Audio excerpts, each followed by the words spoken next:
ce temps-là, Jésus disait à Nicodème, « Il vous faut naître d'en haut. Le vent souffle où il veut, tu entends sa voix, mais tu ne sais d'où il vient ni où il va. Il en est ainsi pour qui est né du souffle de l'Esprit. » Nicodème reprit, « Comment cela peut-il se faire ?» Jésus lui répondit, « Tu es un maître qui enseigne Israël et tu ne connais pas ces choses-là? Amen, amen, je te le dis. Nous parlons de ce que nous savons. Nous témoignons de ce que nous avons vu et vous ne recevez pas notre témoignage. Si vous ne croyez pas lorsque je vous parle des choses de la terre, comment croirez-vous quand je vous parlerai des choses du ciel? Car nul n'est monté au ciel, sinon celui qui est descendu du ciel, le Fils de l'homme.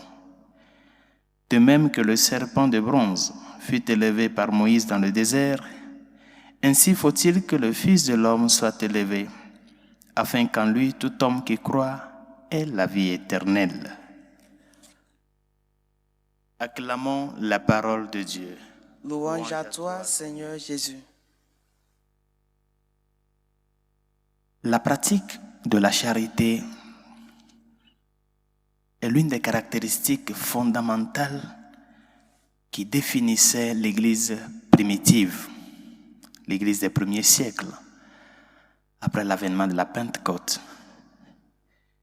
Et cela revêt une certaine importance primordiale dans l'Église primitive que quand il y avait eu tout un problème autour de ce service de charité dans le contexte de l'évangélisation des apôtres, ceux-ci ont décidé de sélectionner ou de choisir certains frères qui vont s'occuper uniquement de ce service-là, de la charité, du service que ceux qui sont dans le besoin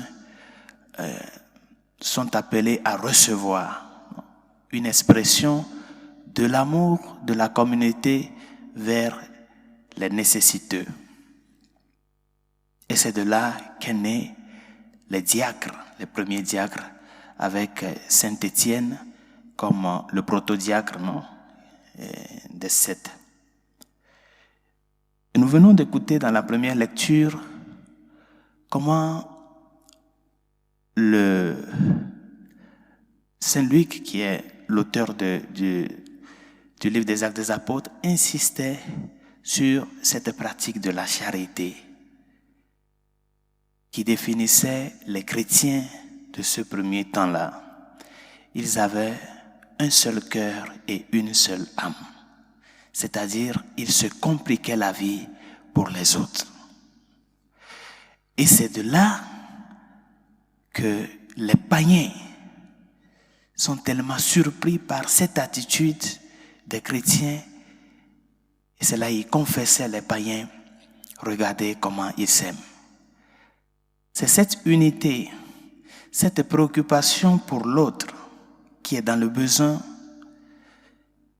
qui a vraiment touché les païens en ce temps-là. Et c'est ça qui faisait germer la semence de la conversion dans le monde des païens.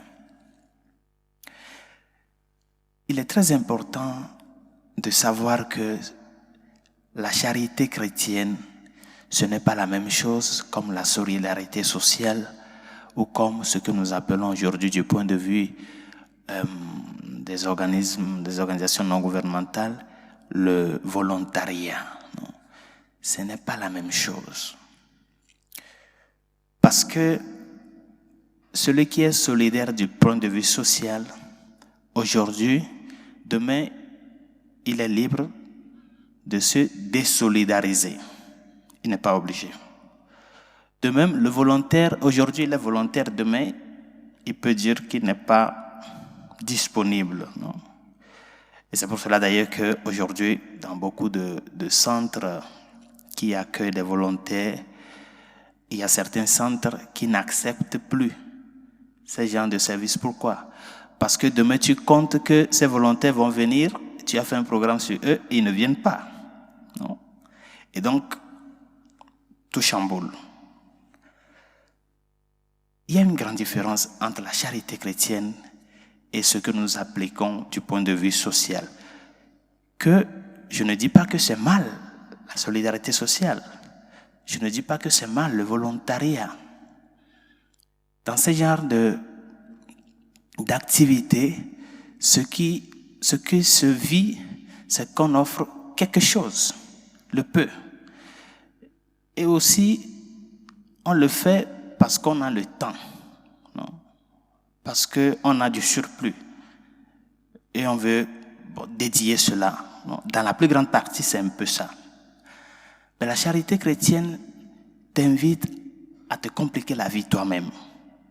Ce n'est pas quand tu as le surplus, mais que ce que tu fais, que tu sentes cela, comme il y a quelque chose que tu es en train de défaire de toi, de laisser de ta personne. Et c'est cette charité qui a amené le Christ sur la croix pour nous. Par conséquent, ce n'est pas pour nous une option, être charitable. C'est un devoir pour le chrétien. Parce que c'est de là que nous rendons témoignage. Ce que le Seigneur a dit à Nicodème vient de là. Nous rendons témoignage de ce que nous avons vu. Qu'est-ce que toi et moi nous avons vu? Et sur lequel nous pouvons rendre témoignage aujourd'hui. Que le Christ, par charité, s'est compliqué la vie pour nous. Et c'est quand il s'est fait petit et on l'a élevé sur la croix, dans le contexte de la souffrance, qu'il est parvenu à la gloire, par amour pour nous et par miséricorde pour nous.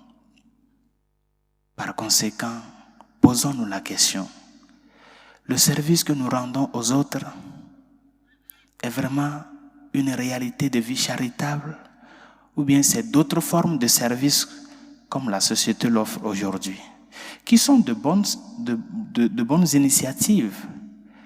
Mais nous qui avons connu le Christ, nous sommes appelés à apporter cette touche particulière à nos services rendus. Que ce service que tu rends aux autres te complique la vie. Que tu sentes ça dans ton âme. Que cela ne soit pas que « Ah, j'ai quitté ça là de surplus. Je n'en ai tellement que j'ai quitté. » Que tu te compliques. Même si c'est un volontariat que tu fais du point de vue social, fais-le dans le contexte charitable, avec un œil de charité. C'est à cela le Seigneur nous appelle. Et nous autres, nous vivons la réalité de la charité parce que nous sommes nés de l'Esprit.